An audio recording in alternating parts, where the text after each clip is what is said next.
Hey guys, long time no see for monthly favourites. I think my last monthly favourites was February, which actually is not that long. But I thought I would hop on and do a May favourites for you all because I've got lots of new things to show you that I've been loving this month. Mostly makeup actually, which is unusual for me. I feel like I go in phases with favourites. It's either like all skincare, all hair, all makeup. Anyway, this month there's a lot of makeup. So I'm gonna get started with bases. Specifically because there's 3, which seems excessive, I am aware. I've only got one face, why do I need 3 foundations? However, or why do I need 3 current favourite foundations? We all know I need more than 3 foundations. However, I like them all for very different reasons and they're all very, very different products. So I'm gonna talk about all of them. First up is a rediscovery of Armani Luminous Silk. I worked with Armani on an Instagram campaign for another product that I'm going to talk about in a minute, which is excellent this month. And they sent me a new one of these as kind of part of that campaign. And I have to say, the one, I used to love this years ago. And the one I had most recently, I think was just the wrong shade. And it just didn't work. And I was like, I kind of convinced myself that I didn't love it as much as I used to. Tried it again in the right shade, which on a side note is 4.5. I'll talk about their shades in a minute because they are wildly confusing, but this is so nice and it has like totally reaffirmed the fact that I love this stuff, and it is so good and it is like a massively like hyped up cult product for a reason. It's such a natural finish. I'm wearing this today actually. It's really buildable coverage. It's kind of like medium, I'd say it's a solid medium coverage, but it's buildable so you can wear it a little bit more sheerly if you use a little bit less, etc. But so nice, and the finish is just very natural. It's not too dewy, it's not too matte. It's just very kind of looks like skin. Looks like really good skin. However, the shades are so hard. So my shade is 4.5 and I actually went into store and properly went and shade matched myself for it again because I couldn't remember what I used to wear. The one that I was wearing I think was a 5, but it was weird. It was higher than a 4.5, but it was too light because their shading system is really confusing. They have lots of different, they have a lot of shades for a start, but they have lots of different tones. And because of that, some of the higher numbers are actually not darker. They're lighter than the lower numbers. It's really confusing. Anyway, definitely worth getting shade matched because they have a huge shade range, but also like it's not necessarily linear in certain aspects. And the other one that I've spoken about loads on my Instagram is the MAC Studio Fix Everywhere All Over Face Pen. Now this sounds like the most bizarre product and I don't really know why they made it a pen because it is just, it's like it drops out a small amount of product. It's part of the Studio Fix range, so it is full coverage. And I have to say I probably wouldn't wear this as a foundation like day to day because it is really full coverage, but if that's your thing, this is super good. However, it's one of those products that is designed to be like a hybrid concealer foundation product, so it's really good for multi-use. I personally use this on a day-to-day basis. I'll use this with my other bases as a concealer, especially if I have spots or any redness. I've had a few breakouts recently that have been really red, but also have kind of like scabbed over and then been like a real like red patch for a while, and the pigmentation has been there, and it literally just totally covers it up. This stuff is amazing. The shade I have is a bit light for a foundation. It's NC17.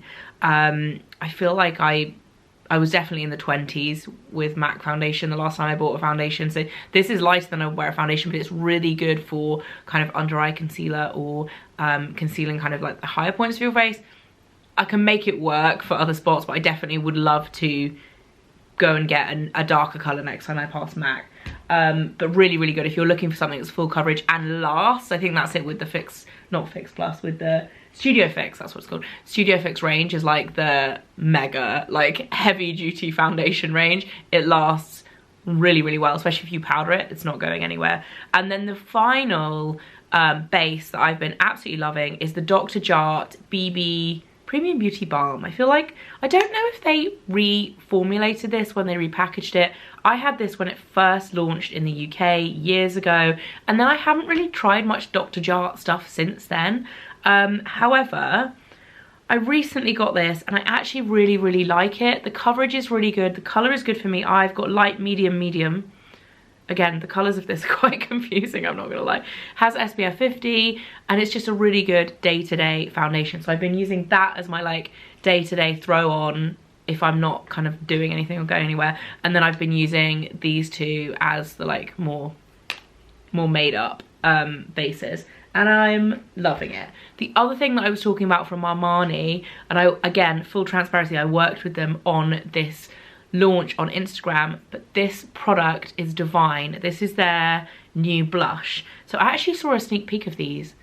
God, it would have been like, it was before Christmas because Enzo was 3 months older. I remember on that trip I took a picture of Enzo. So July, August, September, October. So it was in October last year.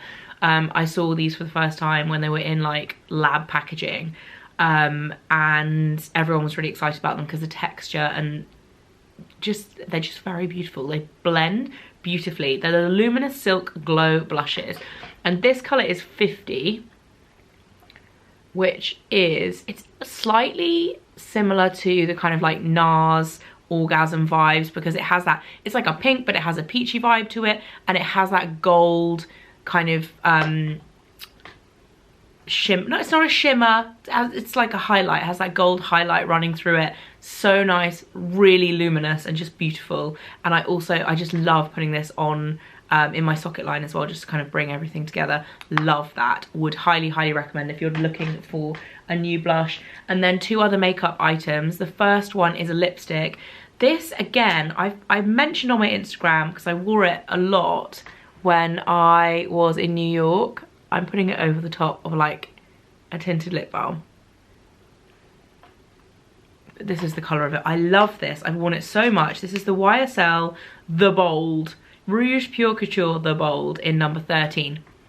And it's just a really nice, it's kind of got a little bit of a 90s nude vibe to it. Like it's a little bit darker than a classic nude, and it has a little bit more brown, but it also has like a really nice mauve tint to it, which I really like.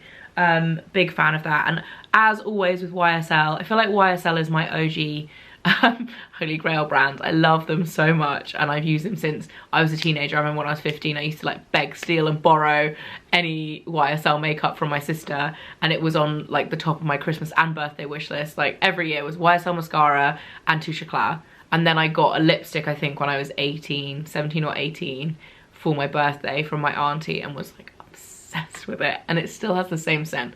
So YSL is still such a nostalgic brand for me. This lipstick is super nice, really like it. And those lipsticks I believe are new.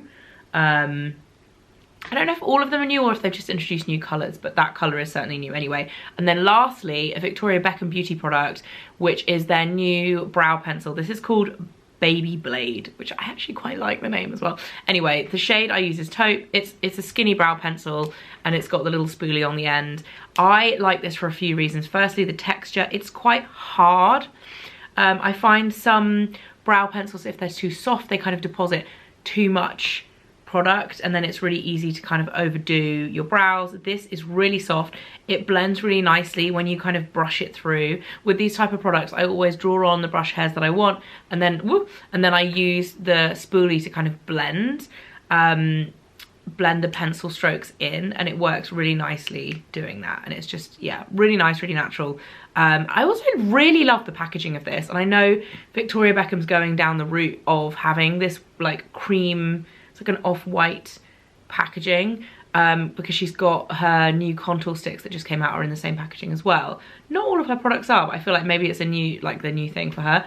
I really like it. I think it's really unusual. It's kind of like when Apple came out with all of their products in white, instead of like silver and black is like the classic technology color, and then like white headphones when Apple came out with them, it's like, oh, they're white, and you're like, actually it's not that groundbreaking, they're just white, but it's different. Anyway, random deviation there. And then two pieces of skincare that I like. This is it. It's all makeup and then two pieces of skincare, and that's it for this month. Firstly, they're both actually from the same brand, which I only just clocked. I didn't know that, but you know what I mean when you put things together and I'm like, oh, they're actually both Kate Somerville. So the first product is an accidental favourite, which seems weird, but I swear to God, I did not have any expectations for this product, because for me, it's a hydrating product. I feel like there are such good hydrating products on the market for not that much money. I was sent this range.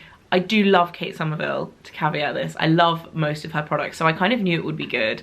So I kept it, but I didn't think it would end up being, say, in a favourites video, because it is essentially a hyaluronic acid hydrating product, and Kate Somerville's products are expensive. I didn't necessarily think it was worth the money, or it would be worth the money. However, I find myself reaching for this like every single day. It's so good. It's such a good kind of basis for my skincare routine. I mix it with loads of different, not mix it, but use it alongside loads of different other products, and it's just, it sits really well with others. It makes friends nicely, and it's really nice and hydrating. I really like this. I love the texture of it. It's like instantly absorbed into the skin. Mine is pretty much run out, but you can see it's like it's a very lightweight serum texture, and it just, my skin just drinks it up, and I find myself using it over and over again. So from that to one that I had really high expectations for, and it has met them, is the Mega C 30% Vitamin C Brightening Facial. So this is kind of like the Vitamin C answer to the massively popular cult HydraKate treatment. So I've used and loved the HydraKate treatment for years. I absolutely love it. If you're looking for an exfoliator, it's expensive, but it lasts ages, and it really, you notice the difference in your skin instantly. This is like the vitamin C brightening version of that. So it is like a treatment mask. You put it on dry skin, massage it in, leave it for 20 minutes. So it's a lot longer a treatment than the HydraKate, but it is so good. It leaves my skin feeling so smooth, really just like you can instantly notice the difference again. So I was really impressed with this. The one thing I would say, it's quite an odd texture. It's a very yellow product, as the packaging would suggest, but the actual product is very yellow. You put it on, and when you take it off, it definitely leaves, the texture of it is quite a silicone-y type feeling texture. When you take it off, it definitely leaves like a slightly oily residue, which I then cleanse off. And it says you don't necessarily have to do that. You can rinse it with water and then use your skincare, but it says you can cleanse again if you want to, which I find that I personally do because I want to after using it. So anyway, the Mega C, I feel like this will be very popular because it's really good. So that is it for my May favorites. Hope you guys enjoyed it, and I'll see you again in my next video. Bye.